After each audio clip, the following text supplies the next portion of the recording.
Jean-Marie Fondacaro travaille sur la question de l'humanité, l'avenir des générations futures aussi. Donc c'est vrai que par exemple ici on est entouré d'enfants on n'arrive pas à dire de quelle civilisation ils viennent. En fait ça représente un peu tout le monde et ça positionne des questionnements, donc c'est vraiment autour de l'humanité. Dès le départ, le fil conducteur pour moi a été l'humain. L'humain est dans ses trajectoires différentes, dans son attache, dans la relation entre les humains entre eux. Donc j'ai beaucoup de pièces qui viennent raccorder des humanités comme ça, qui viennent presque s'agglomérer en grappes, parce que cette notion d'humanité est très importante et c'est vraiment ce que j'ai toujours voulu exprimer dans mon travail.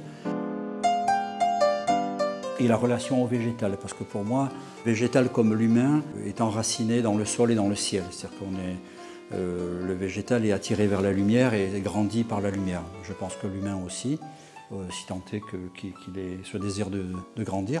C'est toujours ce cheminement qui m'intéresse et la relation entre les humains entre eux. Et c'est l'objet de justement Regard de l'aube qui est le cœur de l'exposition. À l'origine, j'étais comme tout un chacun interpellé par tout ce qui se passe dans le monde et évidemment nos problèmes écologiques et autres.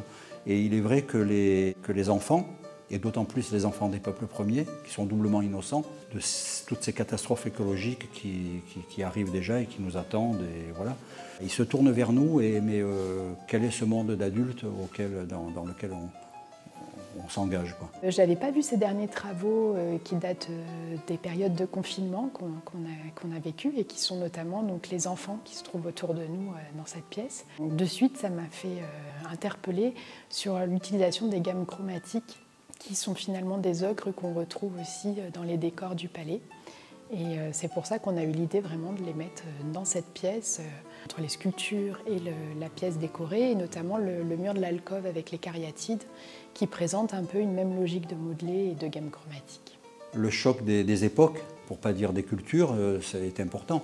C'est vrai qu'une grande salle blanche, comme la salle dans laquelle se trouve le peuple, donc est intéressante parce que ça permet une lecture globale du travail, mais l'intégration du travail au palais baroque, justement, est très intéressant. Quand on s'est rencontrés très rapidement, donc je lui ai parlé de mon idée d'investir au-delà la salle d'exposition. C'est une idée qui l'a beaucoup intéressé et très rapidement, il s'est confié en me disant que le palais Lascaris avait beaucoup de place en fait, dans sa jeunesse. Dans ma phase d'apprentissage et de jeunesse, j'étais souvent dans les monuments niçois pour simplement observer, pour rencontrer tous les motifs qui étaient pour moi des partitions de lecture. Et cette sensibilité, aujourd'hui, se retranscrit dans mon travail. Ça a vraiment été une rencontre parce qu'en parlant de ce lieu raccordé à l'histoire qui était la mienne, il était devenu évident de mettre les deux en relation.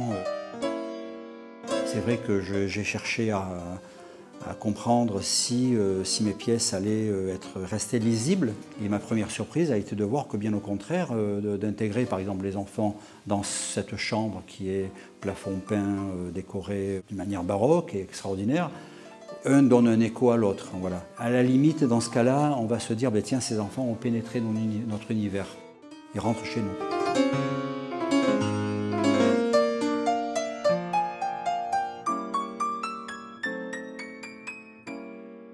Il y a aussi une présentation de différents travaux qui ont été sélectionnés en fonction du lieu.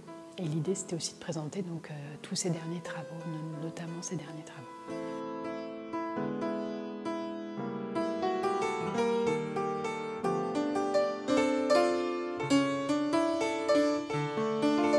Je suis moi-même surpris à quel point, tout en ayant un travail qui n'a absolument rien à voir, a priori, avec évidemment les décors et les décorations du lieu, les sensibilités d'origine viennent se croiser. Pour le coup, je lis mon travail comme une sculpture contemporaine, presque baroque.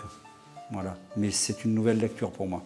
En fait, la volonté première, c'est de valoriser le fond des collections du musée, celui qui est présenté, mais aussi les collections qu'on a dans les réserves. Et c'est vrai que d'inviter des artistes contemporains est un moyen parmi d'autres de valoriser les collections et d'apporter un nouveau regard, de nouveaux questionnements aussi.